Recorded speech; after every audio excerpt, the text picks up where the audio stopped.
Hello friend, आप सबका स्वागत है हमारे YouTube channel Pradeep math point में। तो चलिए आज की क्लास शुरू करते हैं। और आज की क्लास में हम अव्यय के बारे में पढ़ेंगे। अव्यय किसे कहते हैं, ठीक है, और अव्यय के कितने भेद होते हैं। तो सबसे पहले हम पढ़ते हैं अव्यय किसे कहते हैं। तो जिन शब्दों के रूप में लिंग, वचन, कारक आदि के कारण कोई परिवर्तन या विकार न हो उसे हम अव्यय कहते हैं, ठीक है। चलिए अव्यय के पहले परिभाषा लिख लेते हैं, फिर उसके बाद आगे इसके बारे में पढ़ेंगे। शब्दों जिन शब्दों के रूप में लिंग, वचन, कारक आदि के कारण कोई परिवर्तन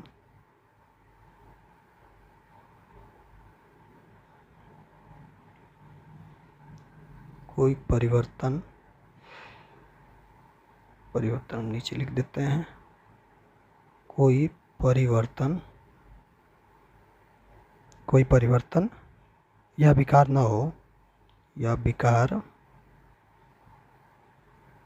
हो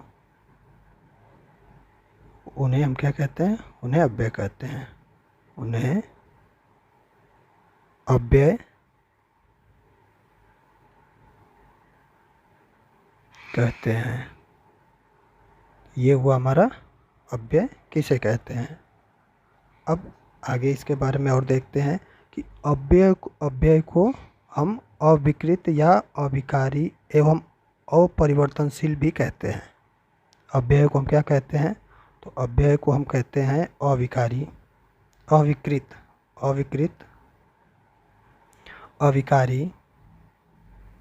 अविकारी और इसको अपरिवर्तनशील।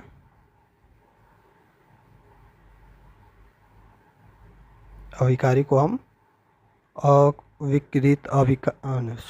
अव्यय को हम अविकृत, अविकारी और अपरिवर्तनशील भी कहते हैं, क्योंकि अव्यय है जो सदैव हमेशा अपरिवर्तनशील रहते हैं।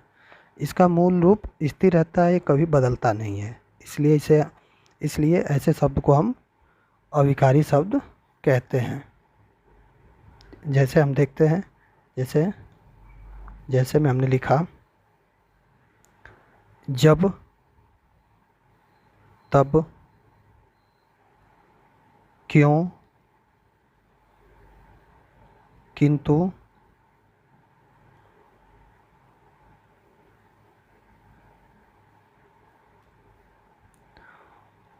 बल्कि आदि, ये सब क्या है, ये सब अव्यय हैं।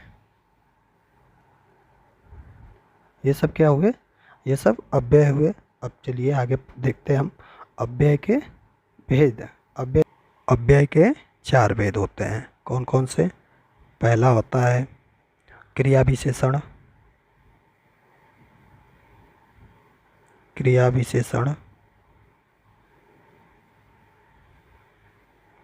दूसरा होता है हमारा समुच्चय बोधक। दूसरा होता है संबंध बोधक।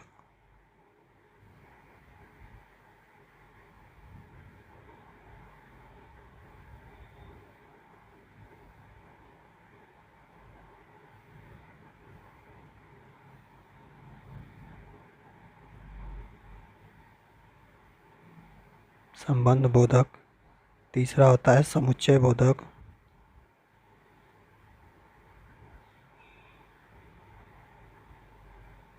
और चौथा होता है विस्मयादि बोधक।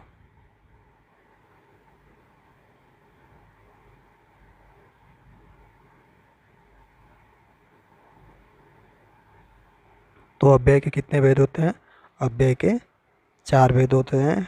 पहला है क्रिया विशेषण, दूसरा है संबंध बोधक, तीसरा है समुच्चय बोधक और चौथा है विस्मयादि बोधक। चलिए इनके बारे में हम एक एक करके पढ़ते हैं। सबसे पहले पढ़ेंगे हम क्रिया विशेषण। क्रिया विशेषण किसे कहते हैं कि जिस अव्यय से क्रिया विशेषण या अन्य क्रिया विशेषण की विशेषता प्रकट हो उसे हम क्रिया विशेषण कहते हैं। ठीक है, तो क्रिया विशेषण लिख लेते हैं हम किसे कहते हैं।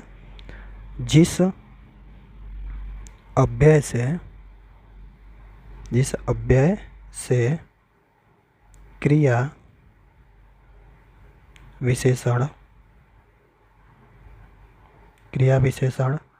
या अन्य क्रिया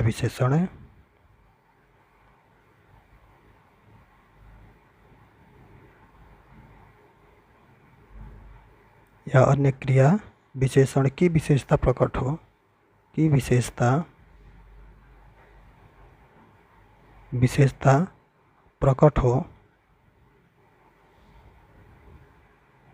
उसे क्या कहेंगे हम, उसे क्रिया विशेषण कहते हैं।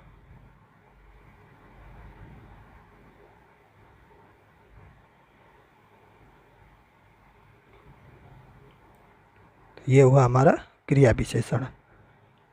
एग्जाम्पल से हम देखते हैं, समझते हैं। जैसे हमने लिखा कि श्याम धीरे धीरे पढ़ता है, धीरे धीरे पढ़ता है, तो इसमें धीरे धीरे क्या हुआ, धीरे धीरे क्रिया विशेषण हुआ। ऐसे एक और लिख लेते हैं हम, मोहन उधर सोता है, मोहन उधर सोता है, तो इसमें उधर क्या है, क्रिया विशेषण है। ठीक है, अब आगे हम देखेंगे क्रिया विशेषण के कितने भेद होते हैं। तो क्रिया विशेषण के मुख्यतः 4 भेद होते हैं। कौन कौन से, तो क्रिया विशेषण के मुख्यतः 4 भेद होते हैं। कौन कौन से, पहला है स्थानवाचक क्रिया विशेषण, स्थानवाचक क्रिया विशेषण।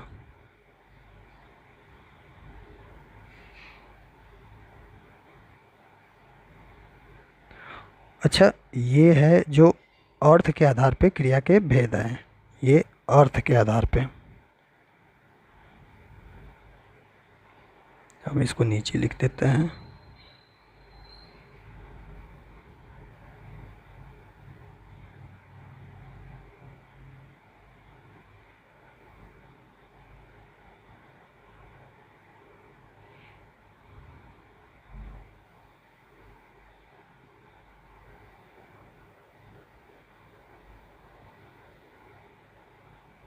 अर्थ के आधार पे क्रिया के 4 भेद होते हैं। पहला है स्थानवाचक क्रिया विशेषण, दूसरा है कालवाचक, क्रिया विशेषण।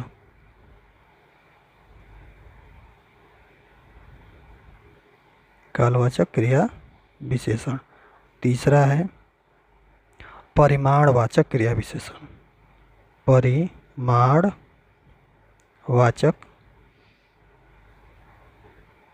क्रिया विशेषण। और चौथा है रीतिवाचक क्रिया विशेषण।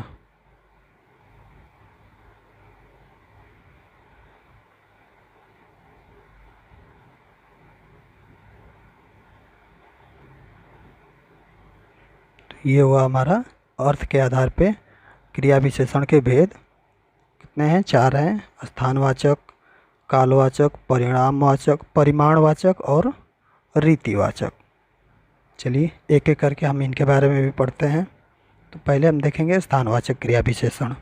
स्थानवाचक क्रिया विशेषण किसे कहते हैं, तो स्थान, दिशा या स्थिति की सूचना देने वाले क्रिया विशेषण स्थानवाचक क्रिया विशेषण कहलाते हैं।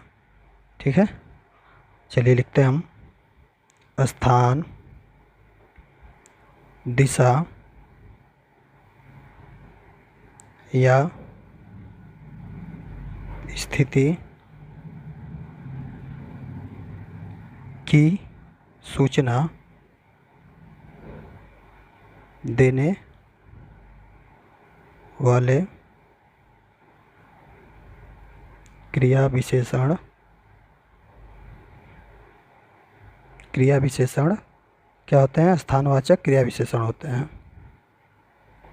स्थानवाचक क्रिया विशेषण कहलाते हैं।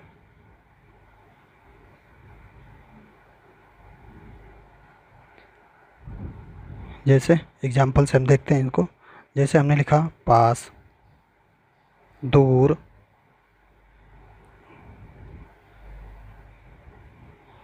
दूर, पास, दूर, बाहर, भीतर,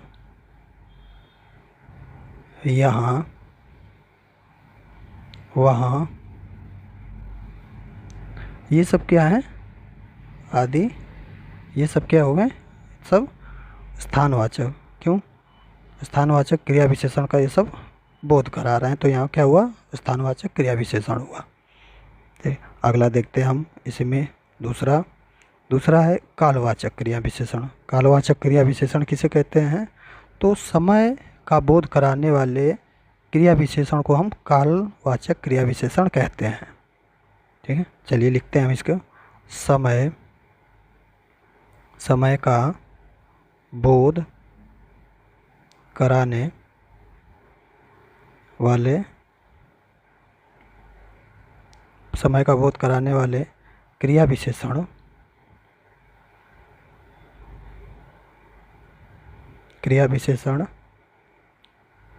क्या कहलाते हैं? कालवाचक क्रिया विशेषण, कालवाचक क्रिया विशेषण कहलाते हैं। ये हुआ कालवाचक क्रिया विशेषण। समय का बोध कराने वाले क्रिया विशेषण को हम कालवाचक क्रिया विशेषण कहते हैं। एग्जाम्पल से हम देखते हैं इसको। जैसे हमने लिखा आज, फिर पहले, उसके बाद अभी, तभी, आजकल, लगातार, दिन भर आदि। ये सब क्या हुए? ये सब है कालवाचक क्रिया विशेषण। कालवाचक क्या नहीं, ये सब समय का बोध करा रहे हैं, तो क्या हुआ? ये कालवाचक क्रिया विशेषण हुआ। अब आगे देखते हैं हम इसी में परिमाणवाचक क्रिया विशेषण। परिमाणवाचक क्रिया विशेषण किसे कहते हैं? परिमाणवाचक क्रिया विशेषण क्रिया के परिमाण का बोध कराते हैं। ठीक है, परिमाणवाचक क्रिया विशेषण क्या कराता है? क्रिया के परिमाण का बोध कराते हैं। तो क्रिया विशेषण क्रिया के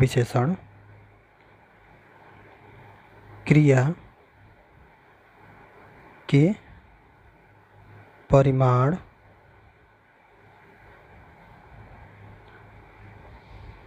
का बोध कराते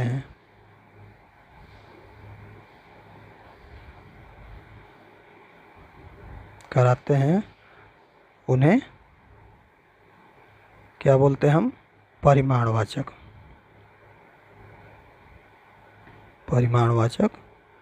क्रिया विशेषण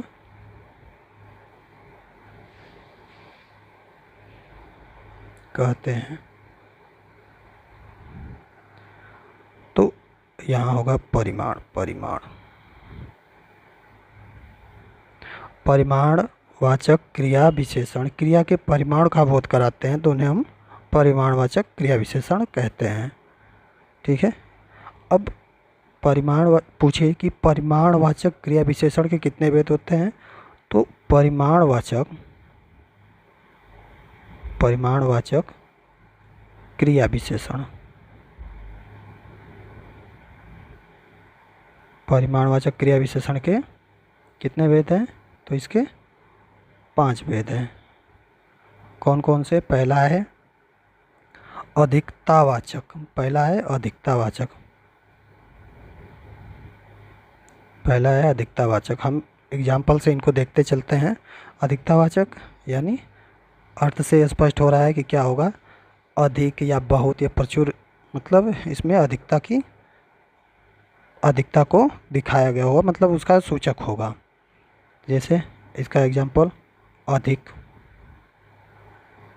बहुत, प्रचुर या अतिशय, ये सब क्या है, ये सब अधिकतावाचक है, अधिकतावाचक पर वो। फिर उसके बाद अगला देखते हैं हम, न्यूनतावाचक। तो इसका एग्जाम्पल हम देख रहे हैं। तो हमने लिखा अल्प, थोड़ा, जरा, किंचित, ये सब क्या है, ये सब न्यूनवाचक हैं। ठीक है, इसे अगला देखते हैं हम। तीसरा है हमारा पर्याप्तवाचक।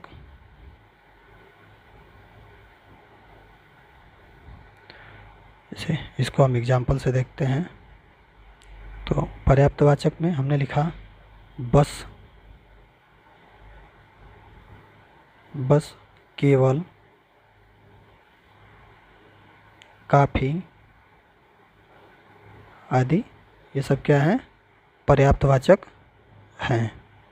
ठीक है, अगला देखते हैं हम 4 नंबर। 4 नंबर हमारा क्या है, मात्रावाचक। मात्रावाचक मतलब इसमें क्या होगा, मात्रा को इसमें प्रदर्शित किया जाता है, मतलब मात्रा की, किसी पदार्थ की मात्रा को बताया जाता है कि कितना है उसकी।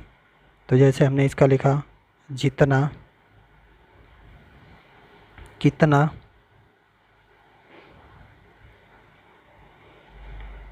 उतना आदि, ये सब क्या है, ये सब मात्रावाचक हैं। अगला देखते हैं हम 5 नंबर। 5 नंबर क्या है हमारा, 5 नंबर है श्रेणीवाचक।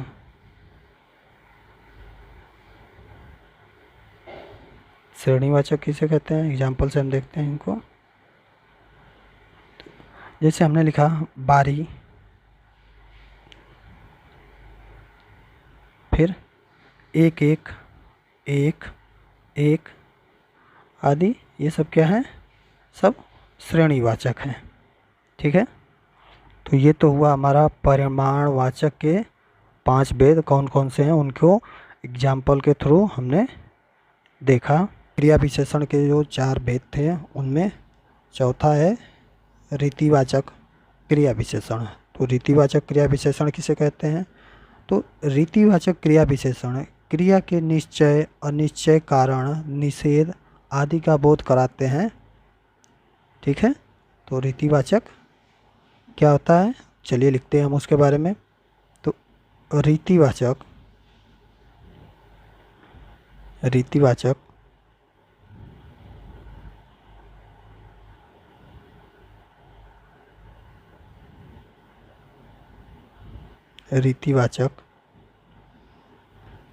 क्रिया विशेषण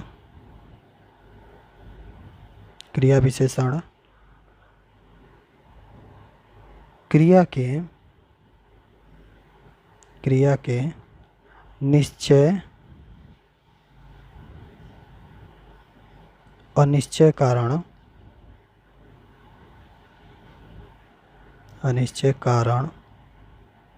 कामा, निषेध आदि का बोध कराते हैं।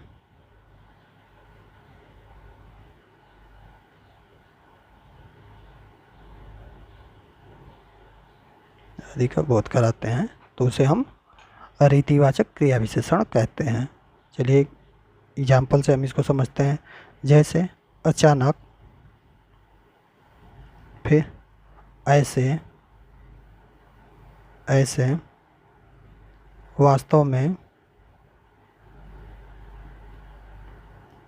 में इसलिए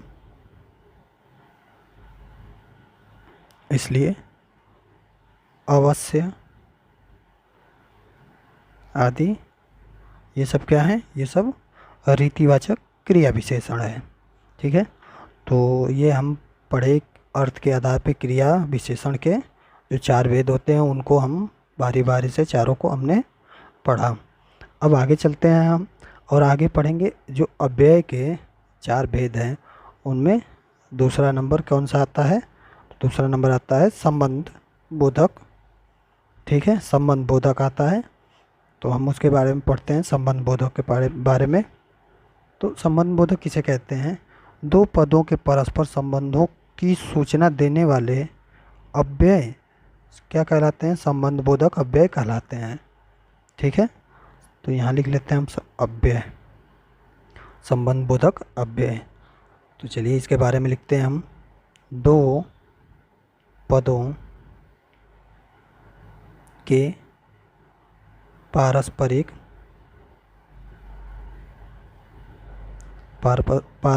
संबंधों की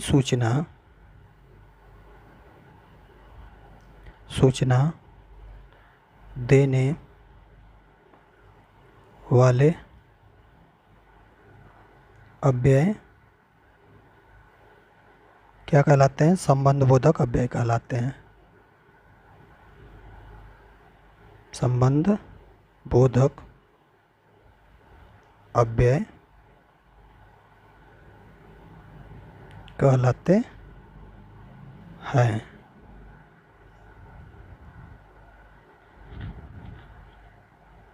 ये तो हुआ संबंध बोधक का परिभाषा। अब इसमें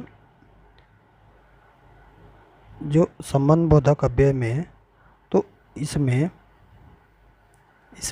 ने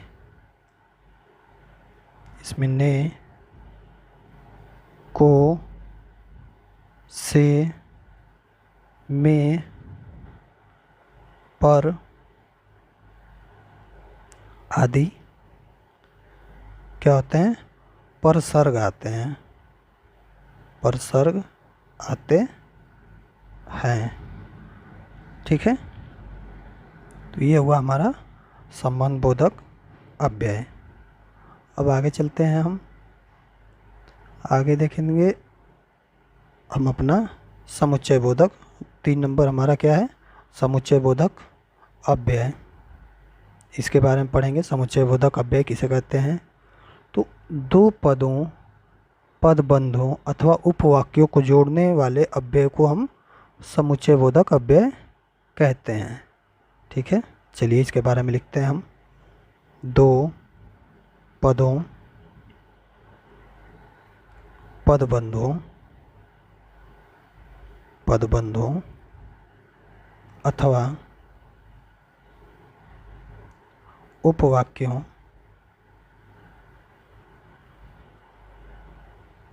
को जोड़ने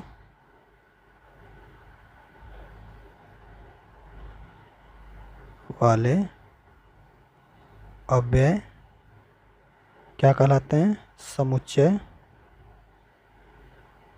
समुच्चय बोधक अव्यय कहलाते हैं। ठीक है, अब अगला आता है हमारा 4 नंबर विस्मयादि बोधक। ठीक है, तो चलिए इसके बारे में पढ़ते हैं हम। हर्ष, शोक, विस्मय, ग्लानि, आश्चर्य, क्रोध, घृणा आदि भावों को व्यक्त करने वाले अव्यय क्या कहलाते हैं? विस्मयादि बोधक अव्यय कहलाते हैं। ठीक है, चलिए इनको लिखते हैं हम। तो हर्ष,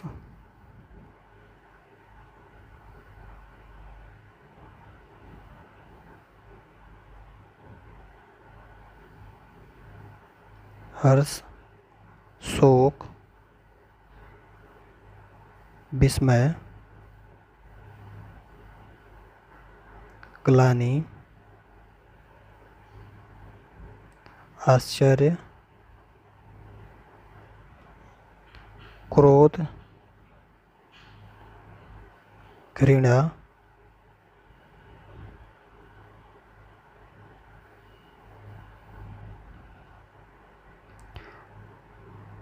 आदि भावों को व्यक्त करने वाले अव्यय क्या कहलाते हैं? विस्मयादि बोधक। यहाँ छोटी की मात्रा होगी विस्मयादि में, ठीक है। विस्मयादि बोधक अव्यय कहलाते हैं, ठीक है। जैसे एग्जाम्पल से हम देखते हैं, जैसे वाह, ठीक है। और विस्मयादि बोधक में वाह, फिर अरे, ठीक, हाँ हाँ आदि, ये सब क्या है? विस्मयादि बोधक अव्यय हैं, ठीक है। तो आज की क्लास में बस इतना ही। आज हमने अव्यय के बारे में पढ़ा।